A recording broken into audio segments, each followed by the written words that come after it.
Alhamdulillahi Rabbil Alameen, wassalatu wassalamu ala Muhammadin wa ala alihi wa ashabihi ajma'in wa man ittaba'ahum bi ihsani ila yawmiddin, amma ba'd. To proceed. In today's lesson, we will bi'idhnillahi ta'ala speak about the second type of sentence in Arabic. So in a previous lesson, we introduced al-jumlah al-ismiyyah, the nominal sentence, the sentence that begins with a noun. In today's lesson, we are going to speak about the second type of sentence, which is known as al-jumlah al-fileeyah, or the sentence that begins with a fi'lun, a verb. So to write that, therefore, al-jumlah al-jumlatul fi'liyatu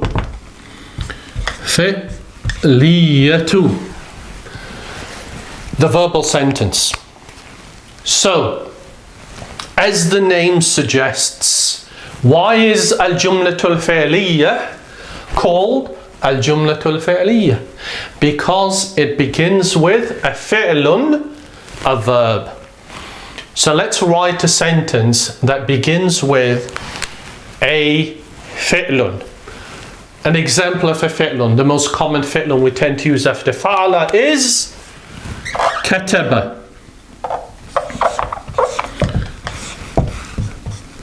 Kataba. Kataba means he wrote. Kataba, he wrote. Now, one of the easiest ways of remembering the three parts of al-jumlah al-fi'liyah, and there are three parts, is once we've written the verb kataba here, he wrote, you should ask yourselves the question, who wrote?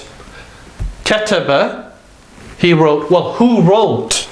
So let's have an example of somebody who wrote. A doer, a subject. We'll call our doer or subject al-waladu. Al-waladu. Kataba al-waladu, or kataba al-waladu if you're going to stop. Right. Kataba al-waladu. What does that mean? It means the boy wrote. The boy wrote. So, the next question should be, and this is a good way of learning this, if we know that that means the boy wrote, the next question that you would logically ask, well, what did he write? Well, he wrote, we're going to say a letter. Risalatan. Risalatan. Kataba al-waladu risalatan. So, now we have a complete sentence. We have a fi'lun, a verb, kataba. We have a subject, a doer, the one who did that action, al-waladu. And we have risalatan, a letter, which is the object of the verb, or the thing the boy wrote. The thing, the action fell upon, risalatan. And sometimes students have a slight difficulty with that concept of the object, particularly if you never studied grammar formally from your own language, like in English grammar. The concept of an object can sometimes confuse students. And one of the easiest ways of remembering it is to ask the question, well, okay, I know the boy wrote, but what did he write? Well, he wrote risalatan, a letter, and therefore that is my object. So we're going to write those three parts. Fi'lun, which is a verb. Al-waladu, which is the fa'ilun, the doer. And risalatan, which is maf'ulun bihi. Maf'ulun bihi means the object, or relates to the object of the fi'l. Now, we therefore know Note that al-jumlah al-fileeyah comprises of three parts. The first part, the fi'lun. The second part, the fa'ilun. And the third, the maf'ulun bihi. Out of these, the grammarians, they explained that the two essential components of al-jumlah al-fi'liyyah is the fi'lun and the fa'ilun, not the maf'ulun bihi. But we always mention the maf'ulun bihi. Why? Because it gives us a more meaningful and interesting sentence. And really, with al-jumlah al-ismiyyah, the one we explained in our previous lesson, and this one, al-jumlah al-fi'liyyah, this is where we really start to learn how to express ourselves in Arabic and how to write in Arabic. Be more descriptive, describe actions and events by mastering al-jumlah al-fi'liyyah and al-jumlah al-ismiyyah. This is where you really begin to learn the language. So the more af'alun, verbs you learn, of course, the more you're able to describe events and actions.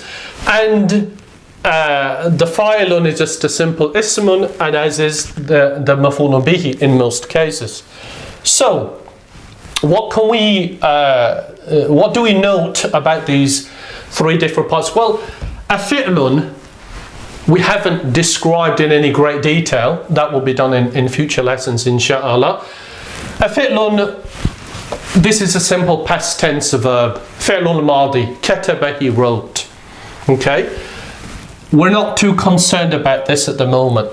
What we need to understand is that we've written al-waladu, who is fa'ilun, a doer, and we've written them with a dhamma. And we know that a dhamma represents which state? It represents the marfu'un state. So, what we say therefore, that the fa'ilun, the doer or the subject, is always marfu'un. The fa'ilun is always marfu'un. It's very important to remember that in Arabic, the fa'ilun is always marfu'un. And we'll give an example why that's important in a moment. The maf'ulun bihi, we've written the maf'ulun bihi risalatan with tanweenu fathin or two fathas. Why? Because the maf'ulun bihi is always mansubun. Remember, the fa'ilun is always marfu'un and the maf'ulun bihi is always mansubun. Now, we can understand the importance of learning grammar by recognizing the significance of the endings. So let's take an example.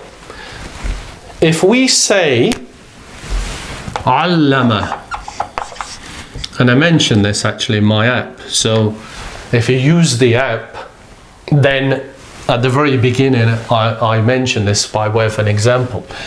Allama means he taught. He taught. Now, let's have a fa'ilun. Let's call a fa'ilun who would teach. Well, it would usually be somebody like al-muallimu. Al-muallimu. Al-muallimu. Allama, al-muallimu. And then who would al-muallimu teach? At-taliba, the student. At-taliba. So now we have allama, which means he taught. And you should ask yourself, well, who taught? Al-muallimu taught. The teacher taught. So the meaning so far is the teacher taught. Then you should ask yourself, well, who did the teacher teach? And the answer is at-taliba. I've written that in a strange way, but there you go. Allama al-muallimu at-taliba. Remember, al-muallimu is the fa'ilun. And what did we say about the fa'ilun? The fa'ilun is always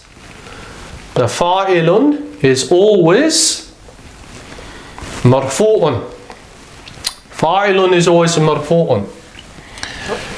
In addition, at-taliba is a maf'ulun bihi, the object of allama, and the maf'ulun bihi is always mansubun, which is why we have a fatha here. The fact that we don't have two is simply because of the presence of alif lam. So the meaning of that is the teacher taught the student. Now, as we said, it's a bit interesting, al-jumlah al-fileeyah, because if we substitute the endings on these two and say allama al-muallima at-talibu, then what we have done is changed the meaning of the sentence entirely. Why? Because now we said, remember, that the fa'ilun, the doer, is always marfu'un. Al-muallima is no longer marfu'un. At-talibu is marfu'un. So our doer is now at-talibu. The student taught. The student taught. Before it was the teacher taught. Now it's the student taught. Right. So if at-talibu, the student, is now the fa'ilun, who is the maf'ulun bihi? Well, what did we say is the indicator of the maf'ulun bihi? We said the indicator of the maf'ulun bihi is the fatha. Where is the fatha? It is on al-muallima. So the meaning of this sentence is now the student taught the teacher. Before it was the teacher taught the student. Now we've reversed it by the student taught the teacher.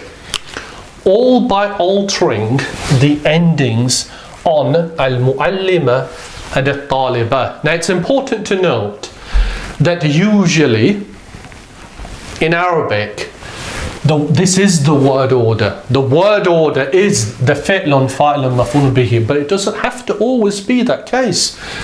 So it's important to remember that by the endings on the ismun here, al-muallima and al-talibu, you recognize its role within the sentence and whether it's the fa'ilun or the maf'ulun bihi.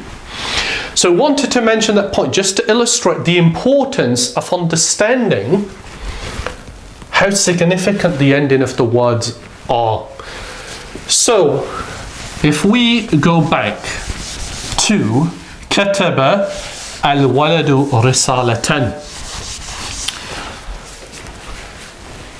The other point, the next important point to note regarding al-jumlah al-fi'leeyah is that there must be agreement between the fi'lun and the fa'ilun with regards to al-jinsu or gender.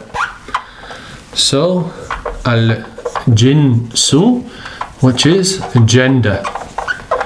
What does that mean? Rule or agreement between the two with regards to al-jinsu. Well, kataba, remember, we said means he wrote. Kataba means he wrote.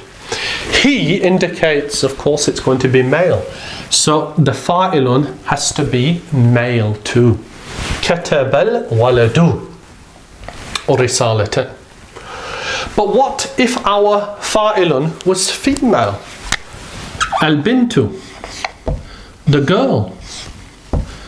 Al-bintu. Can we say now kataba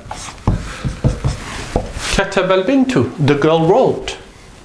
Well, no, we can't. Why? Because, as we said, kataba means he wrote. So what's the female version of kataba? Well, and this will be explained in more detail when we talk about verbs, but it's katabat. It's katabat. Katabat al-bintu, and then we'll complete it with no, we'll won't use risalatan because we use that before. We'll use maqalatan, which means an essay. Maqala, that was a mistake. Not done intentionally too. As you know, the maf'ulun bihi is always mansubun, and I wrote it marfu'un. Right, katabat al-bintu maqalatan. The girl wrote an essay. The boy wrote a letter. Now, we've altered kataba, he wrote, to katabat, she wrote, by the addition of a ta with a sukoon on. And that's how you change the past tense in Arabic, by adding a ta if you want to express she. She wrote. From kataba, he wrote, to katabat, she wrote. Now the only issue here, of course, as some of you will have gleaned, is we have an issue with regards to pronunciation. In Arabic, you're supposed to be able to read without interruption when you have a sukoon on the following ismun. Like here, al, we have a sukoon here. And in fact, there'd be a hamzatul wasl on here, but that would be the reason why you connect the final letter on katabat to al-bintu, but that's another issue. Right, so how do we read katabat and al-bintu when katabat ends with the sukoon and al-bintu here starts with the sukoon? Remember, there's a hamzatul wasl on there, so we don't write it. How do we do it? Well, we can't. So, according to the rules of writing and indeed pronunciation, the sukoon changes to a kasra. So you write it katabatil bintu maqalatan. Katabatil bintu maqalatan. The girl wrote an essay. But note, usually, as I said, you will see it like that, katabat. And indeed, if you're going to stop at that point, you would say katabat, pause or stop, al-bintu maqalatan. But because we're going to carry on, we'll write it with a kasr. So they must agree, therefore, the fi'lun and the fa'ilun must agree with regards to gender. What about number? What about number? Al-adadu. Al-adadu, or number. Does the fi'lun and the fa'ilun have to agree with one another regards to number? So, if we wanted to say, the boys wrote a letter, how would we write that? What is the boys? Al-awladu. Al-awladu.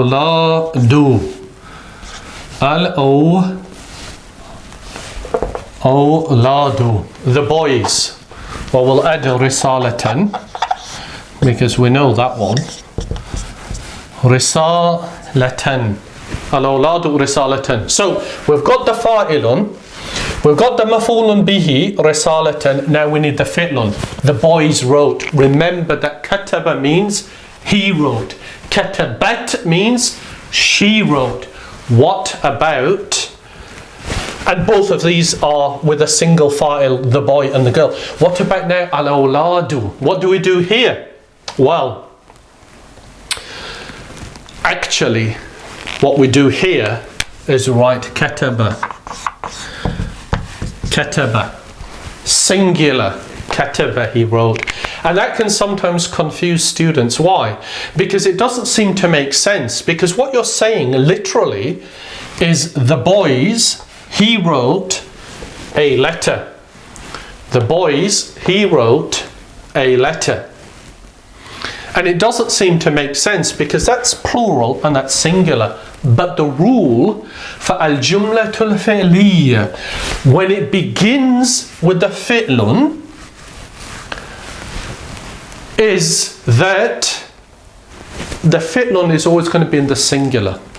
So when we have a sentence like this, where it's speaking about a third person, so not me and not you, or you plural, or you dual, but we're speaking about him or her, or them, whether them are male or female, third person, you're going to begin with the singular fi'lun, such as kataba or katabat.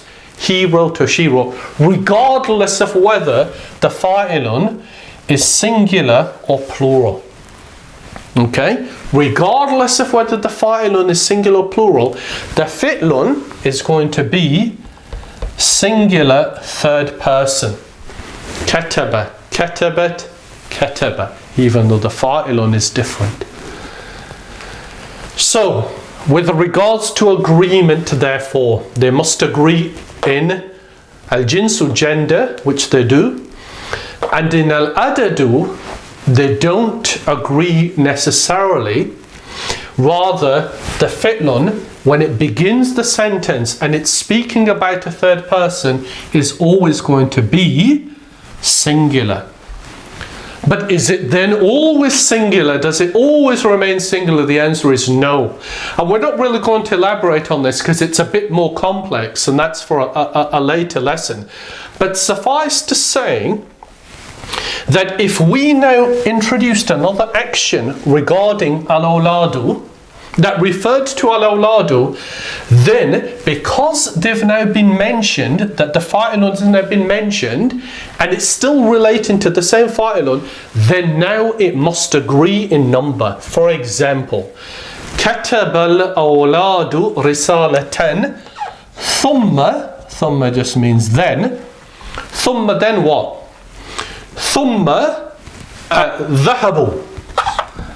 Dhahabu. Right. So now in our sentence we have kataba al-awladu, the boys wrote, risalatan, a letter, thumma then dhahabu. Dhahabu. What does dhahabu mean? It means they went. They, plural, male, went. The singular is dhahaba. Dhahaba is a singular. But now, if you look, we have to use the plural of dhahaba, dhahabu. Why do we now have to use the plural? Because we've mentioned the fa'ilun. The fa'ilun has been mentioned, and every verb that follows the fa'ilun must agree with it, not only in al-jinsu, gender, but now also in al-adadu. But that's because the fa'ilun has already been mentioned. But note that at the beginning it hasn't. Therefore it stays in its singular third person male form, kataba. Again, to repeat, that means the boys wrote a letter, then went. The boys wrote a letter, then went. And the difference between the al-adadu, the number relating to kataba and dhahabu, is that that's singular and that's plural because that's at the beginning of the sentence, and that's now after the fa'ilun, the doer, has been mentioned.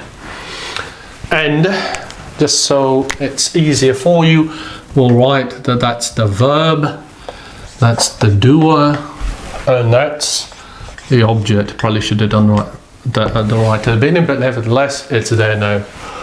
So to summarize, therefore, in a nutshell, al-jumlah al-fileeyah comprises of 3 parts. 2 of them are mandatory: the fi'lun, the verb, and the doer, the fa'ilun. They must have a fi'lun and a fa'ilun. The third one, maf'ulun bihi, that's optional, but we always explain it anyway because it gives us meaning to our sentence. In our examples, we have agreement between the fa'ilun and the fi'lun with regards to al-jins, always with regards to gender. But in relation to al-adadu, The fi'lun always stays singular when it's at the beginning, but then must agree with it after the fa'ilun has been mentioned, as in this example, al-awladu, the boys, kataba, wrote a letter, thumma dhahabu, then they went. And we hope, bi'idhnillahi ta'ala, that that's clear. If of course you have any questions or you want to make a comment, then feel free to do so below. And we will see you insha'Allah ta'ala in our next lesson. Subhanakallahumma wa bihamdika ashhadu an la ilaha illa anta astaghfiruka wa atubu ilayk.